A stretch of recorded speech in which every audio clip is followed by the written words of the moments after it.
qu'à un moment donné, dans cette action de la Cour africaine des droits de l'homme, et surtout parce qu'il s'agirait aussi peut-être de Guillaume Soro, la Côte d'Ivoire, le gouvernement ivoirien s'est senti, comment je peux dire, a senti que son autorité ou alors sa souveraineté a peut-être été violée. Est-ce qu'il s'agit, parce que d'autres pensent que c'est un problème politique justement? Et la souveraineté, M. Ouattara qui parle de souveraineté, depuis quand la Côte d'Ivoire était un pays souverain? M. Ouattara est arrivé comment au pouvoir? M. Guillaume Soro lui-même a été mis au pouvoir comment? Comment il arrive au pouvoir?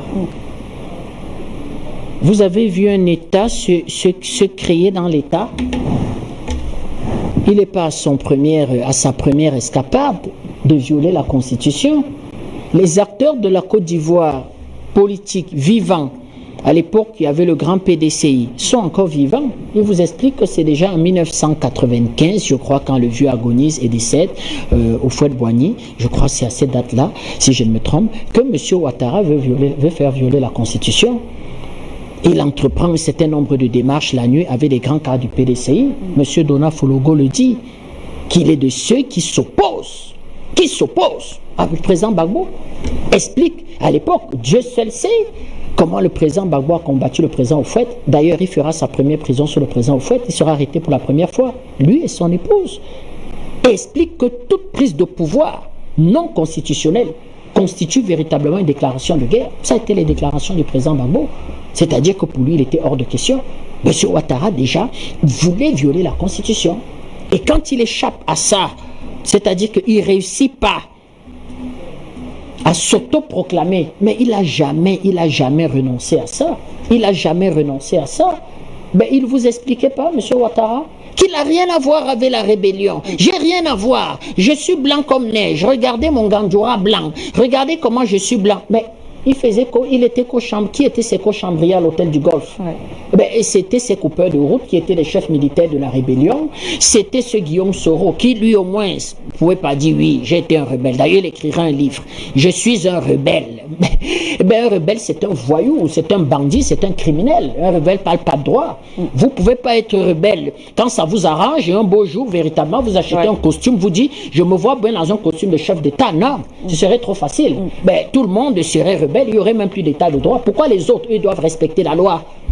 Pourquoi les autres, eux, ils doivent véritablement passer par des canaux normaux? Pourquoi les autres, eux, doivent respecter la Constitution?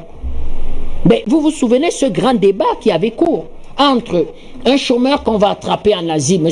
Choi, je ne sais pas où on va ramasser cet individu. Eh bien, il va y avoir un grand débat en Côte d'Ivoire entre, comment je vais dire que, qui est au-dessus de qui?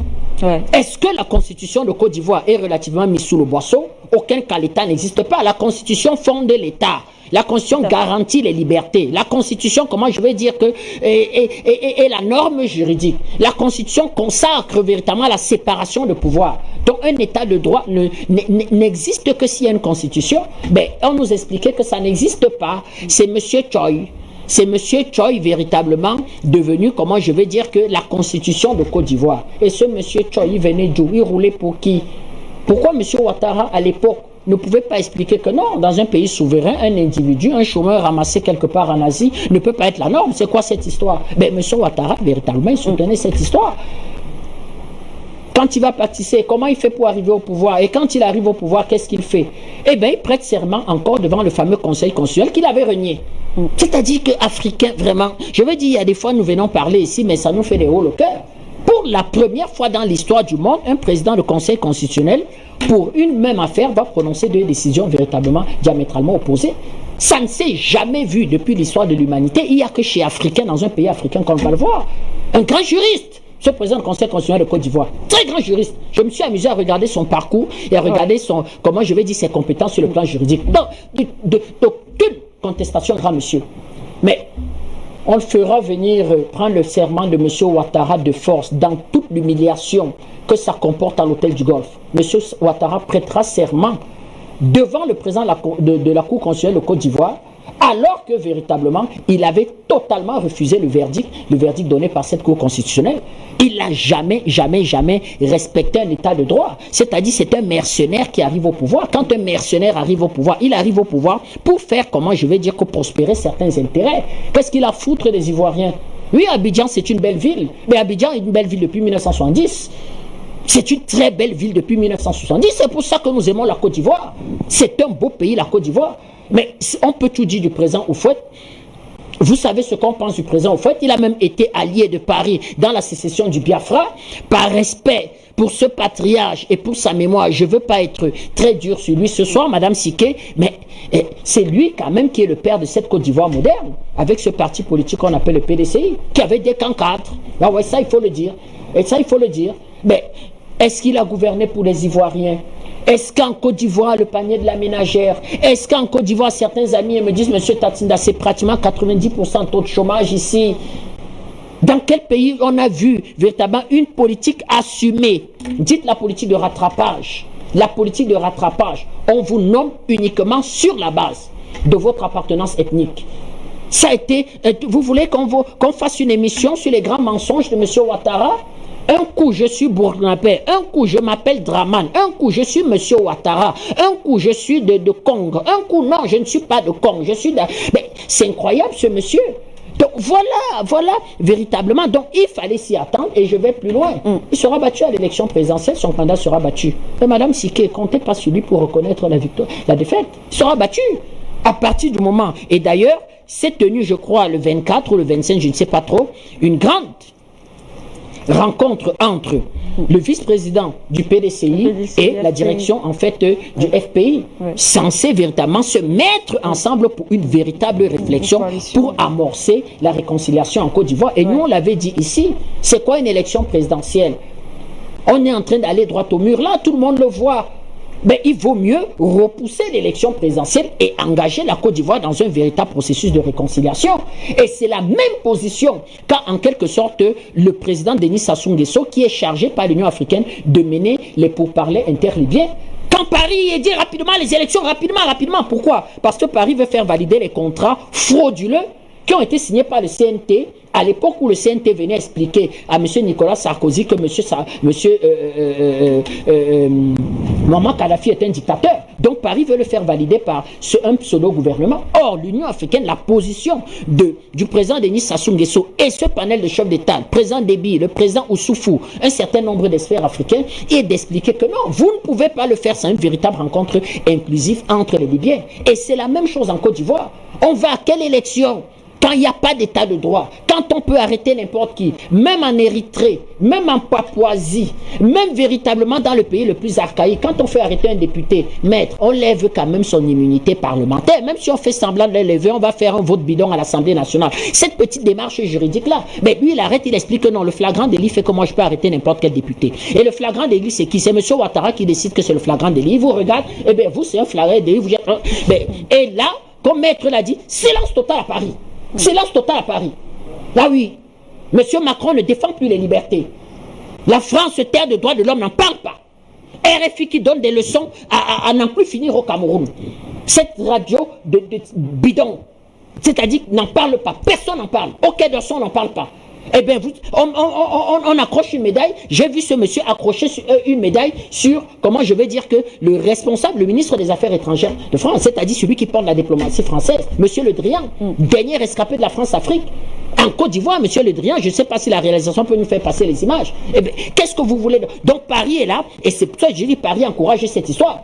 Et là, il va se poser une question, parce qu'on se dit déjà qu'il paraît qu'il y a un terrain de, je ne sais pas, 5600 hectares, 56 000 hectares, je ne sais pas trop quelle superficie, qui a été promis à la France pour véritablement installer la base militaire. Et M. Ouattara fait geler la signature du titre foncier. Question de dire à la France que vous avez un colis là-bas qui m'intéresse, M. Soro. Et dans cette négociation-ci, où la France a véritablement envie d'avoir son troisième RIMA, d'avoir sa base militaire sur un terrain qui a pas... Regardez, quelqu'un veut carrément mettre le drapeau de France sur une terre de Côte d'Ivoire. C'est-à-dire à partir du moment où il signera le titre foncier à la France, ben ça sera un territoire français. C'est-à-dire que la France, c'est-à-dire ces 56 000 ou ces 5 600 hectares ne seront pas différents en quelque sorte des territoires d'outre-mer comme la Guadeloupe et trucs. Mais voilà là, effectivement, où il essaye de faire pression sur la France. Et ça sera à la France de voir, en tout cas, entre ses intérêts en Côte d'Ivoire et M. Ouattara et ce colis gênant qu'on appelle M. Guillaume Soro. Mais en tout état de cause, ceux qui ont toujours compté sur la France pour avoir une petite protection, très bas eux. Je vous rappelle que une lettre confidentielle de l'Élysée, on dit que l'Élysée ne se mêle pas des affaires de justice, est arrivé au Quai d'Orsay, est arrivé en fait au Conseil d'État pour demander aux frères de M. Blaise Compaoré d'aller répondre en fait des faits qui lui sont reprochés dans son pays. De partir, ça veut dire que le Conseil d'État en France, la décision qu'il a rendue, n'a rien d'une décision juridique. Instruction. Dites à ce monsieur de rentrer dans son pays, répondre de ses actes. Ah, c'était les grands alliés de Paris. Vous savez que c'est son frère qui va faire toutes les basses besognes au sein de la CEDEAO pour le compte de Paris. Donc, je serai monsieur Guillaume Soro. Je crois que cette nuit, je déménagerai peut-être pour aller me cacher en Suède ou en Norvège. Là-bas, au moins, ils sont très pointilleux sur les questions juridiques. Vous arrivez à convaincre l'État de Norvège que ma vie est menacée, eux, sur les questions juridiques. Il est caché en France, c'est son problème. J'avoue que si demain il est mis dans un avion pour rentrer à Abidjan, Madame Siké, vous voulez que moi, Monsieur Tatinda, je verse une larme devant vous? Je ne verserai pas de larmes. Je ne verserai pas de larmes. Même si le droit est bafoué, mais souffrez que je dise que je ne verserai pas de larmes. Donc voilà un peu ce que je peux dire rapidement sur cette histoire. Merci. Je vais répondre à votre question, mais vous me permettrez de retourner l'ascenseur de la politesse au pasteur Soa, Oui. premier intervenant, premier téléspectateur à avoir réagi au débat de ce soir. Lui rappelant que le droit va de pair avec la force. En ce sens déjà, Blaise Pascal disait que la justice sans la force est impuissante et la force sans la justice est tyrannique. Partant de ces observations, le pasteur Soa a donc dû comprendre, lui qui me posait la question de savoir si la situation actuelle en Côte d'Ivoire n'ouvre pas la voie à un passage en force. Il a dû comprendre que lorsque l'on aura épuisé les voies légales prévues pour résoudre des situations et qu'une partie continuera à s'entêter ou à se rebeller contre une décision dûment rendue par une cour à laquelle la dite partie a librement souscrit, il n'y aura pas d'autre solution que le recours à la force. Mais cette force-là, pasteur Soa, on y recourt toujours de manière légale, puisque la loi encore a prévu les mécanismes par lesquels on doit passer pour contraindre l'autre à s'exécuter.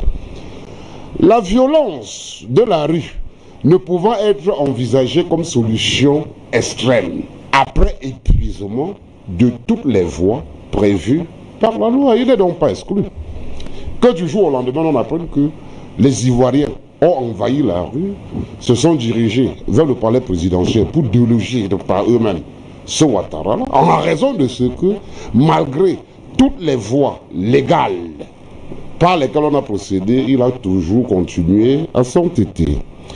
Manuela, pour clore, je vais répondre, je vais faire quelques observations. Vous avez posé la question à mon ami Bertrand Totiner sur la souveraineté que l'État de Côte d'Ivoire avance comme motif pour se retirer de la déclaration de compétence de la Cour.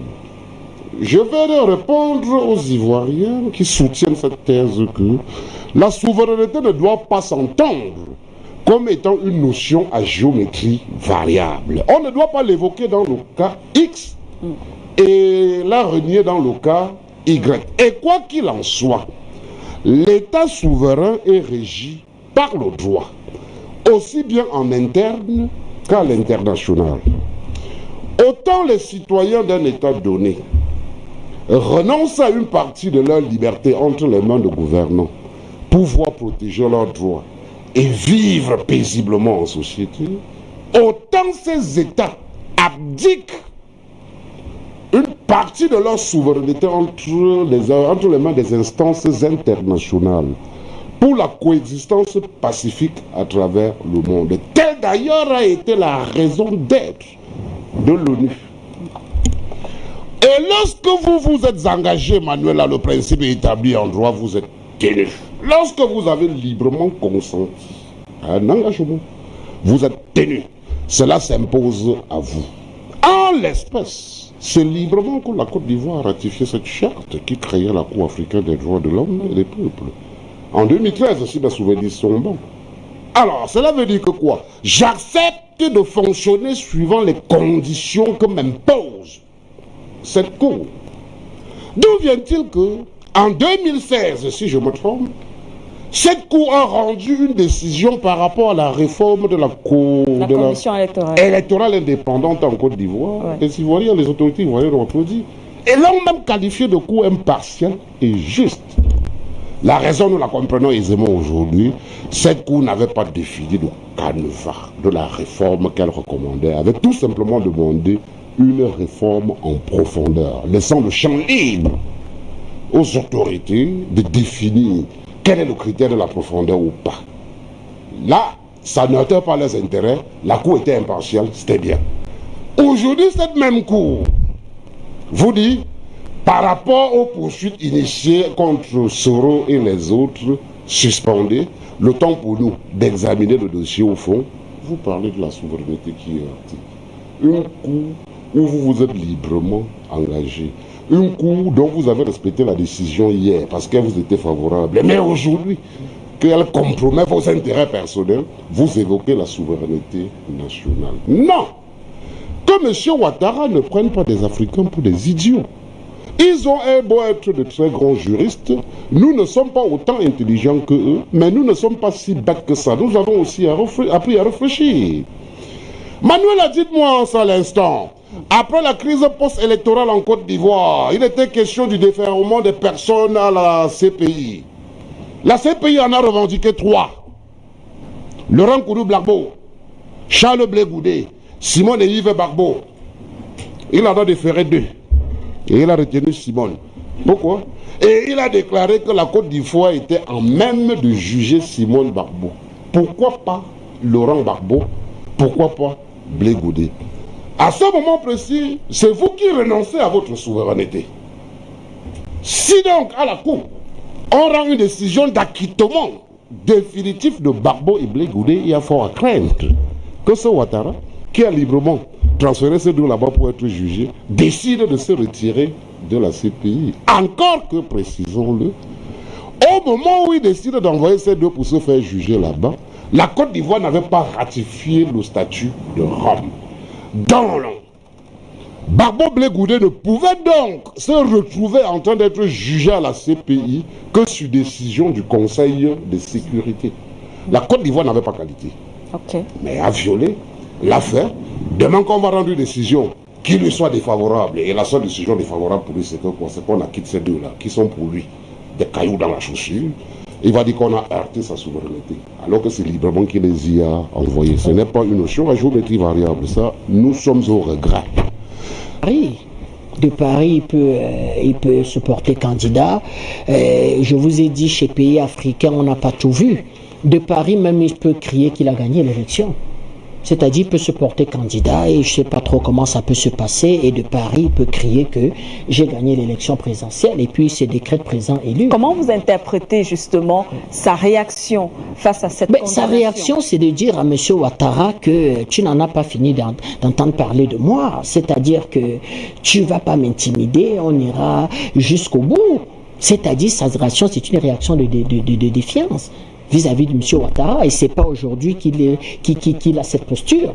Je vous rappelle qu'avant qu'on en arrive là, il a fait le tour en fait du monde entier pour expliquer que le régime d'Abidjan était un régime corrompu, que le régime d'Abidjan était un régime qui respectait pas les droits de l'homme, que le régime d'Abidjan, mais sauf qu'il prenait les cas de violation de droits de l'homme uniquement sur sa personne. C'est-à-dire que c'est quelqu'un où tout va bien dans le meilleur des mondes, mais pour peu que M. Guillaume Soro ait été réveillé à 3 heures du matin par des individus, et bien il doit alerter la terre entière et expliquer. Regardez-vous le cinéma qu'il va nous faire en Espagne. Il dit qu'on a osé, moi, Guillaume Soro, à 3 heures du matin, je dormais. Mais toi, tu as assassiné. Tu as assassiné, et des gens nous expliquent que oui, on ne va pas passer la vie à coller ça à M. Guillaume Soro. Mais quand on fait de la politique sans morale, qu'est-ce que vous voulez? Qu'est-ce que vous voulez? Quand on ne renonce à rien, parce qu'on veut jouer un rôle, on veut arriver à la magistrature suprême. On passe à perte et à profit. La Côte d'Ivoire aujourd'hui, ça ne marche pas. Les réformes économiques ne marchent pas. Aucun programme ne marche. Rien ne marche. Parce que véritablement, il n'y a pas de paix en Côte d'Ivoire. Parce qu'il n'y a pas de paix. Qui est à la base de ça? C'est les comportements de certains. Donc il faut aller véritablement dans une véritable réconciliation. Vous ne pouvez pas. Cette élection, tout le monde le sait. Quel est le camp qui va accepter perdre? Quel est le camp qui va... Encore faut-il que les élections se tiennent, parce que la confrontation politique va être extrêmement dure. Donc, M. Guillaume Soro est dans cette posture-là, et comme j'ai dit, Paris est là, parce que Paris, c'est un acteur. Vous avez la rébellion. Où est-ce que M. Guillaume Soro pouvait trouver de l'argent? Où il pouvait trouver de l'argent? On connaît sa vie un peu. Paris est là, Paris est un acteur de cette histoire. Vous avez M. Alassane Ouattara, et la position de la France, elle est toujours, comment je vais dire, que Paris ne sait pas sur quel pied danser, surtout qu'en face, le camp d'en face essaie déjà de s'organiser. Nous saluons cette rencontre. Je vais même plus loin. Il faut que les instances jeunes du PDCI, du COGEP, du FPI puissent discuter à partir du moment où les instances supérieures du parti se sont rencontrées pour aller vers une véritable réconciliation. Et bien que relativement ce qu'on va appeler les organes de base internes jeunes des partis puissent discuter. C'est tout à fait normal. Nous-mêmes au Cameroun, je ne cache pas que nous sommes en contact avec nos amis. Les jeunes du COGEP, ce sont nos amis. Les jeunes du PDCI, ce sont nos amis. Nous ne sommes pas très contents avec leur direction quand elle va prendre la position qu'elle va avoir vis-à-vis du patriarche Gbagbo. Mais au moins, eux, le patriarche Bédié, au moins lui, on peut tout dire sur lui, il est véritablement prêt à s'engager dans une posture de réconciliation. Mais pourquoi M. Ouattara ne veut pas? Donc, c'est là où véritablement ça va se jouer. Moi, j'ai presque envie de dire que, est-ce que honnêtement, il y aura élection en Côte d'Ivoire? A raison, parce qu'une décision qui vient contredire la décision de la Cour, comme nous en parlions tout à l'heure, est réputée inexistante. Il y a autre chose. Vous savez, ce n'est pas de gaieté de cœur que Ouattara a décidé de ne pas briguer un troisième mandat. Non. Il y a été contraint. Il y a eu la pression en interne en Côte d'Ivoire qui a fait réfléchir à l'international. Même ses soutiens à l'international, au vu de la pression en Côte d'Ivoire, ont compris que cette histoire... Et je dis, la pression à l'interne pourrait encore amener à l'international à réfléchir et faire revenir Ouattara sur sa position. Ce n'est pas impossible. Au cours de mes lectures de ces derniers jours, ici en Afrique déjà, quand il y a un parti historique comme l'ANC qui a élevé la voix contre l'attitude de Ouattara par rapport à cette condamnation, je dis fais gaffe. Et ensuite, se mettant dans la posture où il se trouve en ce moment, c'est un affront contre la communauté internationale. Sur le plan diplomatique aujourd'hui, il est plus que jamais affaibli. C'est autant de choses qui, à mon avis, m'amènent à penser que si ces facteurs-là venaient entrer en lice, il y aurait encore de chances que Guillaume Soro puisse être candidat. Et je suis certain que quelque part, c'est fort de toutes ces considérations-là, que lui, il ne se sent pas ému par la décision et déclare qu'il veut l'entendre que sa candidature reste et il est sûr qu'il gagnerait. Doit-il effectivement gagner? A-t-il quelque chance de succès? C'est peut-être une autre paire de manches, mais je veux faire observer au moins que, en le persécutant comme le régime Ouattara le fait, ça lui accroît son capital de sympathie. Parce qu'aujourd'hui, de plus en plus, on a tendance à oublier son passé de rebelle pour le voir sous l'image de la victime d'un régime dictatorial. Du coup, il passe pour être un héros national aujourd'hui en Côte d'Ivoire. Surtout en l'absence des héros naturels que nous connaissons. J'ai cité Laurent Gbagbo et Blaise Compaoré. Être entre guillemets politique dans la mesure où il peut représenter peut-être un danger pour la stabilité de la Côte d'Ivoire, surtout qu'il précise, qu'il confirme qu'il va rester candidat. Est-ce qu'on peut penser que si les voies juridiques ne sont pas en faveur justement de Guillaume Soro, il peut aller loin dans ses activités, en rappelant M. Tatinda qu'il y a des réactions allant dans ce sens pour des partisans de Guillaume Soro? Ben non, M. Guillaume Soro n'a été que ce qu'il a été par le bon vouloir de Paris. C'est-à-dire qu'on l'a recruté parmi, comment je vais dire, que des gens qui étaient prêts à travailler contre leur pays. Monsieur Guillaume Soro, comment je vais dire, quel moyen il avait, je l'ai dit, quel moyen il avait pour se mettre, pour constituer une rébellion? Rien du tout, on aurait pu coopter Y. D'ailleurs, je rappelle que le père de cette rébellion, c'est un certain Mamadou Koulibaly. C'est-à-dire, non, un certain Ibrahim Koulibaly qui va être assassiné. Donc Guillaume Soro n'a jamais véritablement rien représenté. C'est pour ça qu'il n'a même jamais eu de morale. Il a toujours voulu sauter du côté de la bonne branche. C'est-à-dire que je trahis Gbagbo, je me retrouve chef rebelle, et bien quand après l'élection présidentielle, l'histoire raconte qu'il serait allé voir le président Gbagbo, qui lui a dit, eh bien c'est terminé avec toi, et moi j'ai gagné mon élection, j'ai plus rien à te dire. Et puis il a pris un taxi pour se retrouver à l'hôtel du Golfe et faire sa cynique déclaration que je déclare effectivement que M. Ouattara a gagné. Ça a été sa carrière politique. Même nous, en fait, il va nous traiter de tous les noms d'oiseaux, nous les panafricanistes. Regardez même certains de ses soutiens, et c'est là où je trouve ça assez maladroit. Certains de ses soutiens, ils vont et injurer le président Biya comme on n'en a jamais vu. Je rappelle quand même que beaucoup de présidents le disent, que le président Biya a une certaine expérience et une certaine influence. Le Cameroun n'est pas n'importe quel pays en Afrique. On peut détester le Cameroun, la gouvernance du Cameroun, oui, c'est un débat, mais le Cameroun n'est pas n'importe quel pays en Afrique. Vous en avez un certain nombre de chefs d'État qui, sans être à la tête de pays très prospères, sont des présidents quand même écoutés au vu de leur expérience. Au vu de leur expérience. Et regardez les proches de Guillaume Soro. Je serais même Guillaume Soro, je mettrai terme à ça assez rapidement. Parce que quand on voit, Maître le dit, l'ANC, l'Afrique du Sud a toujours eu d'excellentes relations avec le Cameroun. Tous les pays de la CEMAC, le président Biya en ce moment est le président en exercice de la CEMAC. Mais une histoire comme celle-là, quand ça va se discuter entre chefs d'État africains, parce que quelles que soient les décisions juridiques, elles vont être portées à ce que j'appelle le Conseil des chefs d'État. Et c'est là où véritablement il va y avoir un certain nombre de discussions. Or, l'Union africaine avait déjà expliqué que moi, la façon de résoudre les problèmes aujourd'hui en Afrique, je veux m'en remettre en quelque sorte au rapport des instances sous-régionales. C'est-à-dire l'Union africaine n'ira plus fourrer son nez dans des territoires où elle ne maîtrise ni les tenants ni les aboutissants, c'est-à-dire qu'elle va s'en remettre aux instances sous-régionales. Or, la CEAC, la CEMAC, le Cameroun est quand même un des pays extrêmement leaders. Donc, vous voyez donc que Guillaume Soro, effectivement, ce qu'il fait, c'est entre guillemets un peu plus la fanfaronnade. Moi, je prends un exemple. Si Paris décide demain, comme je l'ai dit dans le cas de François Compaoré, eh bien de donner instruction que M. Guillaume Soro soit extradé. Parce qu'il se trouve quand même qu'il y a un certain nombre de gros intérêts. La Côte d'Ivoire en est pratiquement aujourd'hui à 14 000 milliards d'endettement. Dans ces 14 000 milliards, vous avez la dette vis-à-vis en fait de ce qu'on va appeler des partenaires bilatéraux, Fonds monétaire international, Banque mondiale, le Club de Paris. Vous avez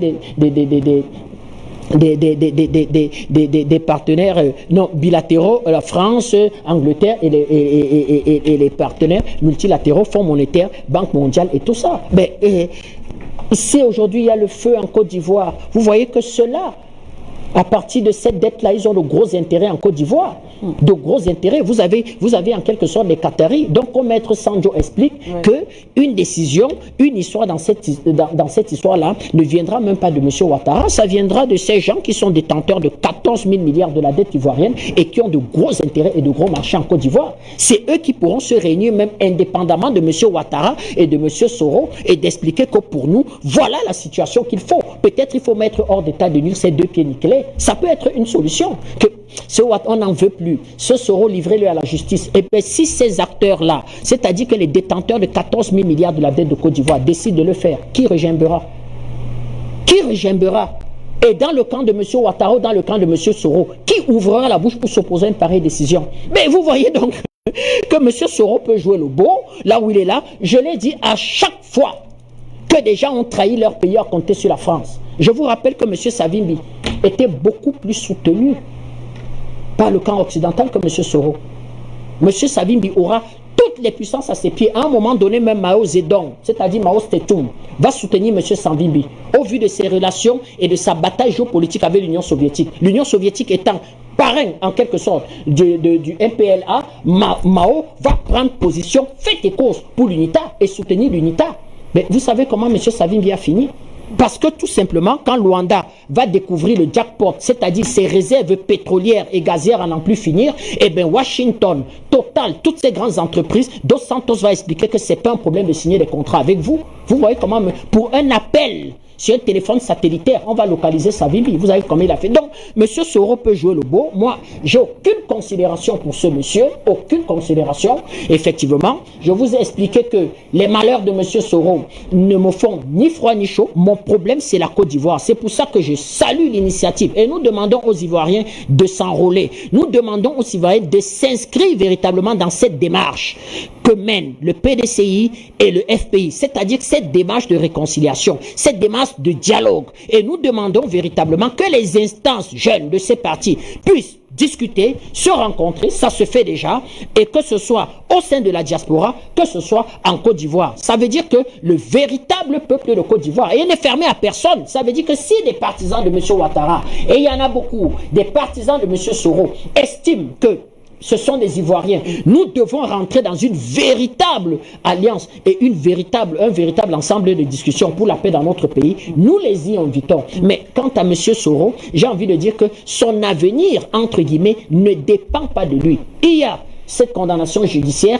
et il y a ceux qui ont de gros intérêts en Côte d'Ivoire et qui ont mis l'argent véritablement à la poche pour pouvoir, comment je vais dire, entretenir un semblant d'existence de vie économique en Côte d'Ivoire. Ils n'entendent pas voir partir ça en fumée. Il y a les intérêts du patronat français. Les intérêts du patronat français. Or, tout le monde sait que le MEDEF est extrêmement écouté par l'exécutif en France. Parce que c'est le MEDEF, même très généralement, qui finance des campagnes politiques et qui copte les candidats. Macron. Je termine en disant que nous avons des informations que M. Ouattara veut lever un eurobond.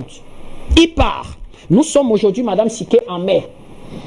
L'élection présidentielle a lieu en octobre. Mai, juin, juillet, août, septembre, octobre, 5 mois, il veut lever un eurobond, l'équivalent de 5 000 milliards de francs CFA. Et il a mandaté qui? Rothschild, M. Rothschild, pour en quelque sorte être le démarcheur d'un certain nombre de poules bancaires qui devraient en fait rentrer dans le consomption de près de cet argent. Qu'est-ce qu'il veut faire avec cet argent à quelques mois en fait de son départ? Ben, quand vous êtes pratiquement à 3 mois de votre départ, vous ne gérez que les affaires courantes. Parce que véritablement, la nouvelle majorité, le nouvel exécutif va venir prendre des décisions stratégiques fortes. Regardez en quelque sorte. Donc, c'est quelque chose où ça peut peser dans la balance, c'est-à-dire que s'il obtient cet eurobond en quelque sorte pour négocier cette capacité d'offrir un certain marché moyennant véritablement l'extradition de M. Soro. Donc, cette histoire-là, véritablement, ça ne nous intéresse pas trop. Vous savez pour quel camp on roule. Nous sommes en train véritablement de voir dans quelle mesure une véritable et forte alliance de patriotes en Côte d'Ivoire peut se mettre ensemble pour amorcer déjà des négociations sur notamment la réconciliation et le moment venu faire bloc contre cette alliance, comment je vais dire, de pied nickelé. Suivant le schéma que mon ami Bertrand Tati vient de tracer, il n'est pas exclu, Bertrand, que ces détenteurs de gros intérêts en Côte d'Ivoire trouvent mieux, ne trouvent pas mieux que Soro, qu'il balance là-bas pour manipuler, c'est pas exclu. Vous savez, la politique, elle est ce qu'elle est. Et lorsque moi je dois porter un jugement de valeur sur ce Soro-là, je ne me situe pas par rapport à l'époque de la rébellion. Parce que de la rébellion aujourd'hui, beaucoup d'eau a coulé. Soro a occupé de hautes fonctions. Il s'est tapé un carnet d'adresse costaud. Il a quand même été Premier ministre sous Gbagbo, Premier ministre sous Ouattara. Il a été président de l'Assemblée nationale, dans les hautes sphères de l'administration, et il s'est tapé un carnet d'adresse qui certainement nous échappe. Bien, très bien. Autre chose, ce n'est pas Soro qui ignore l'origine de la chute de Gbagbo. Pour avoir œuvré dans la rébellion, il sait bien que tout est parti de Paris. Alors, il doit certainement œuvrer à ce que ne pas se mettre Paris sous le dos. Et aujourd'hui, il est à Paris. Lorsque lui, il fuit le mandat d'arrêt, c'est à Paris qu'il choisit d'aller s'exiler. Pas le mandat d'arrêt. Entendons-nous. Donc c'est autant de choses. N'y allons pas avec autant de certitude. Mais je ne peux pas m'aventurer. Vous savez, la France, c'est un pays, je veux dire, insondable. En cette matière-là, c'est un pays vicieux, à la limite. Et la politique n'étant qu'un jeu d'intérêt. Soro se trouvant à Paris, ayant occupé des autres fonctions en Côte d'Ivoire, s'étant tapé un carnet d'adresse, maîtrisant les pratiques de la rébellion. Même si on l'y a coopté, il faut reconnaître que sur le terrain, il a acquis une certaine expérience. Tout cela joint, Bertrand, pourrait amener l'homme aujourd'hui à entreprendre sur le terrain des actions rebelles susceptibles de le porter au pouvoir. Si et seulement si, je le redis, il parvient à ne pas se mettre Paris sur le dos, tout est parti. N'oublie pas, il est déjà en train de jouer aujourd'hui avec la condamnation qui pèse contre lui. Il joue de la sympathie des États-Unis à travers Herman Cohen. On le disait là. Il joue en Afrique Qui est de parrain la des sympathie. rébellions. Herman Cohen, c'est un parrain des rébellions. C'est même le parrain de notre rébellion C'était dans le donc juste Nozo. pour vous dire, Bertrand, Non, que c'est vrai. Ce n'est pas exclu. Non, c'est vrai. Et lorsqu'il parle avec certitude et ceci, je me dis quelque part que ce garçon, quelque part, c'est C'est sur Il y a quoi une il parle. certaine assurance. Ne le jugeons pas par rapport au début de la rébellion, jugeons-le après les autres fonctions qu'il a occupées, le cadet d'adresse qu'il a pu se taper, et son lieu d'exil. Il est à Paris. Paris ne réagit pas. Il y a un duel contre Ouattara. Ouattara protégé de Paris. Paris ne réagit pas. Face à la condamnation, Paris ne s'est pas encore prononcé, ni pour dire si c'est bien, ni pour dire si D'ici, c'est mauvais. Et dans ces conditions-là, si lui, il doit revenir comme candidat en Côte d'Ivoire, au cas où Ouattara ne revient pas